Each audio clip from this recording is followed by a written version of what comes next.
5 روزہ مسائل خواتین کورس کا آج تیسرا دن ہے، اور آج ہم 3 عنوانات پر وہ گفتگو کریں گے۔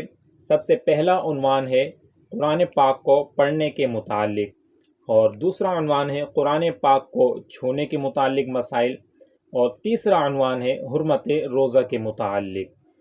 تو ان کے متعلق گفتگو کرنے سے پہلے اگر آپ نے ابھی تک ہمارے یوٹیوب چینل ندیم مدنی حنفی کو سبسکرائب نہیں کیا تو سب سے پہلے آپ اس چینل کو سبسکرائب بھی فرما لیں، اور اس سے پہلے بھی 2 کلاسیں اپلوڈ ہو چکی ہیں اس چینل پر، تو اگر آپ نے ابھی تک انہیں نہیں سنا تو آپ انہیں بھی سنیں اور اپنی محارم تک بھی اس پیغام کو پہنچائیں۔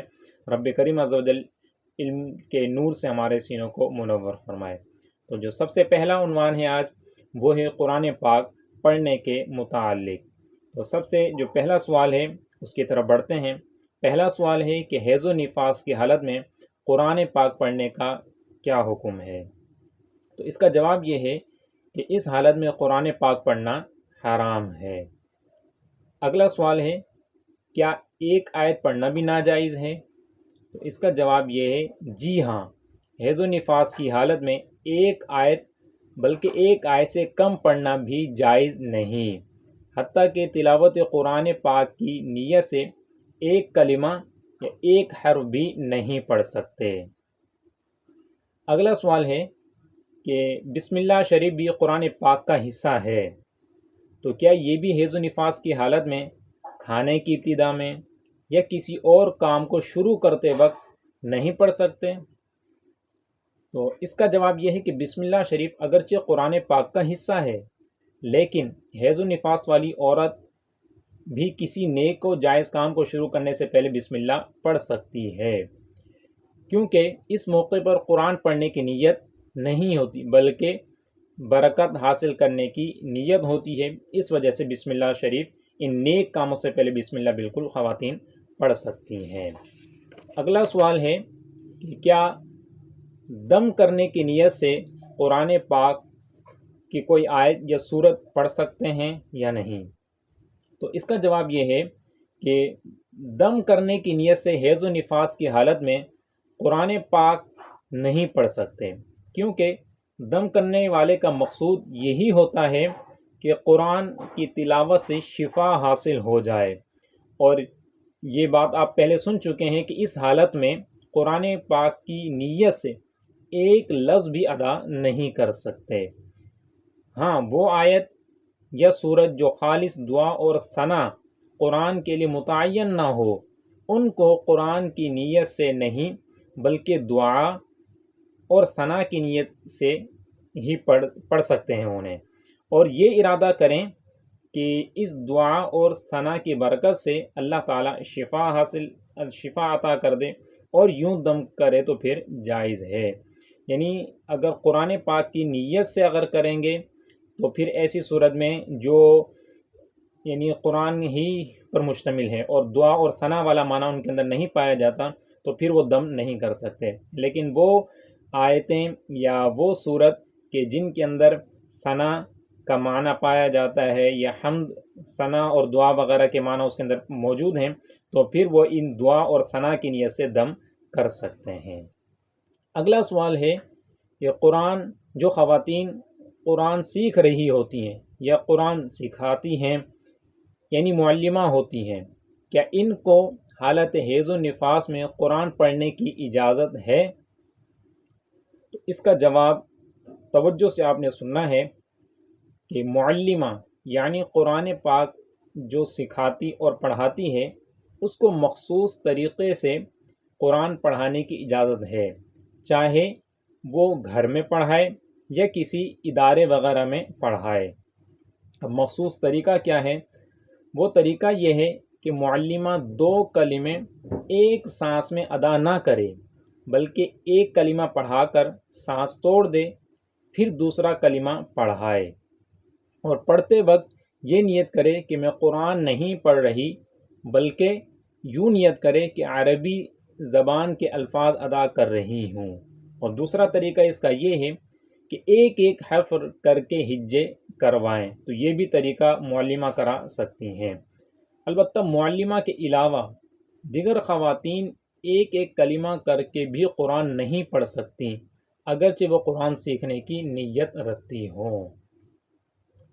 اگلا سوال ہے کہ حیض و نفاس والی خاتون اگر اپنا منہ اچھی طرح دھو لے تو کیا قرآن پڑھنے کی اجازت مل جائے گی؟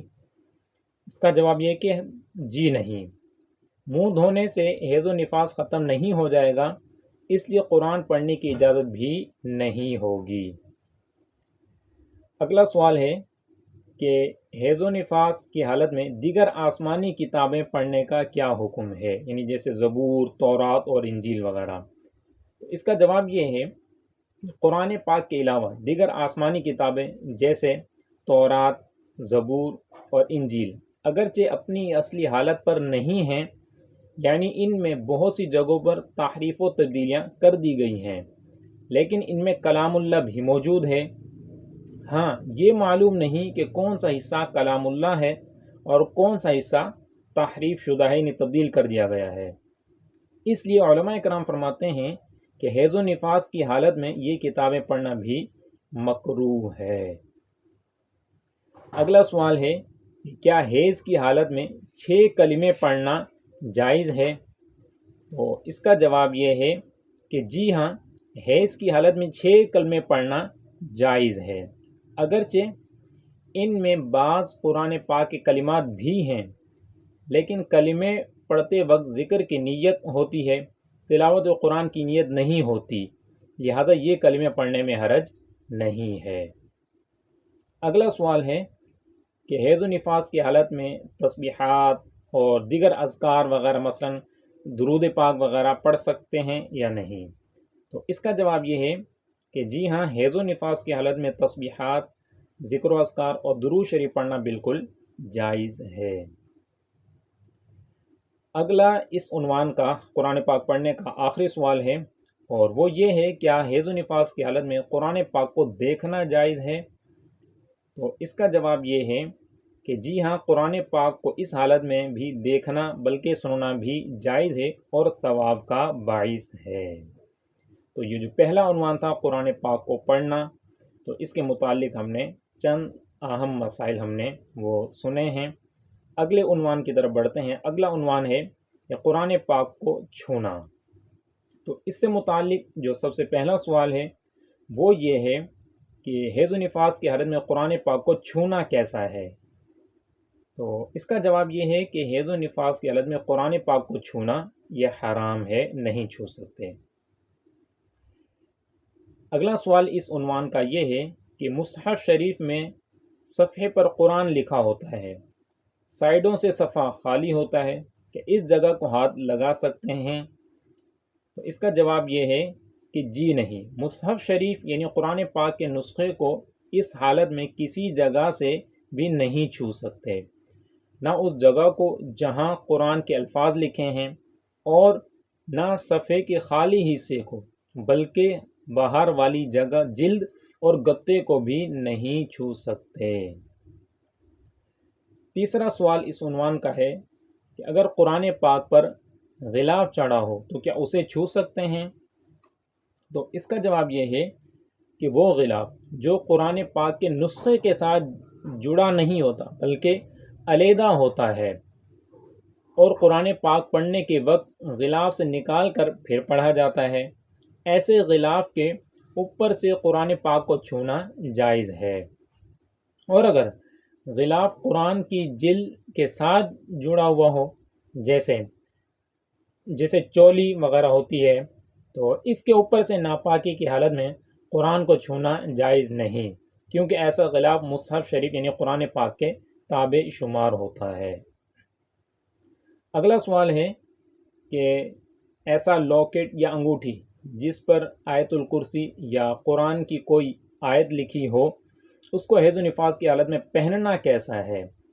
تو اس کا جواب یہ ہے کہ جس لاکٹ پر قرآن پاک کی کوئی بھی آیت لکھی ہو اسے حیض و نفاس کی حالت میں چھونا یا پہننا جائز نہیں، کیونکہ ناپاکی کی حالت میں جسم کا کوئی حصہ قرآن پاک کو لگانا جائز نہیں ہے۔ یوں ہی اس حالت میں ایسی انگوٹھی پہننا بھی جائز نہیں جس پر حروف مقطعات یا قرآنی آیت وغیرہ لکھی ہو۔ اگلا سوال یہ ہے کہ قرآن پاک کے ترجمے کو چھونا کیسا ہے؟ تو اس کا جواب یہ ہے کہ قرآن پاک کے ترجمے کا حکم بھی قرآن پاک والا ہی ہے، یعنی قرآن کا ترجمہ چاہے کسی بھی زبان میں لکھا ہو، اسے ناپاکی کی حالت میں چھونا جائز نہیں ہے۔ اگلا تفسیر سے متعلق سوال ہے کہ قرآن پاک کی تفسیر کو چھونا کیسا ہے؟ تو اس کا جواب یہ ہے کہ تفسیر ہمارے ہاں دو طرح کی ہوتی ہے۔ ایک تو وہ تفسیر جو قرآن پاک کے نسخے میں صفحے کی سائڈوں میں مختصر حواشی کی صورت میں لکھی ہوتی ہے، مثلا جیسے تفسیر خزائن العرفان وغیرہ۔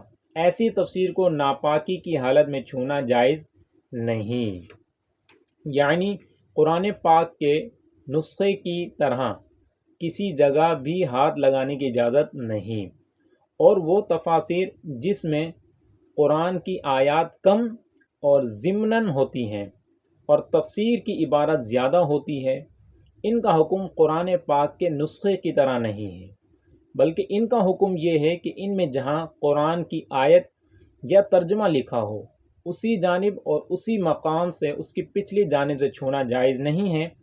اس کے علاوہ بقیہ تفسیر کی عبارت یا خالی صفحے یا جلد کو چھونا یہ جائز ہے، البتہ ایسی کتابوں کو ناپاکی کی حالت میں چھونا مکروہ ہوتا ہے۔ اگلا سوال ہے کہ حدیث اور فقہ وغیرہ کے موضوعات کی کتابوں کو ناپاکی کی حالت میں چھونا کیسا ہے؟ اس کا جواب یہ ہے کہ حدیث و فقہ اور تفسیر کی کتابوں کو حیض و نفاس کی حالت میں چھونا مکروہ ہے، اور ان کتابوں میں بھی جہاں قرآن کی آیت یا ترجمہ لکھا ہوا ہو، اسے اس جگہ چھونا حرام ہی ہے۔ نیز جس جگہ آیت لکھی ہے ورق کی پشت پر، یعنی اس کی بیک سائڈ پر، اسی جگہ کو چھونا بھی جائز نہیں ہے۔ کتاب یا اخبار کے صفحے کا وہ حصہ جہاں آیت نہ لکھی ہو، اسے چھونا جائز ہے۔ اس عنوان کا آخری سوال ہے، اور وہ یہ سوال ہے کہ کسی کپڑے یا دوپٹے کے کنارے سے قرآن پاک کو چھونا۔ تو اس کا تھوڑا سا یعنی اس کی صورتیں دو ہیں، تو وہ یہ ہے کہ اگر کپڑا خود اوڑھا ہوا ہے یا پہنا ہوا ہے تو وہ اپنے جسم کے ہی حکم میں ہے، لہذا جس قمیص کو پہنا ہوا ہے اس کی آستین یا دامن سے، یا جو دوپٹہ اوڑھا ہوا ہے اس کے کنارے سے قرآن پاک کو چھونا بھی جائز نہیں ہے۔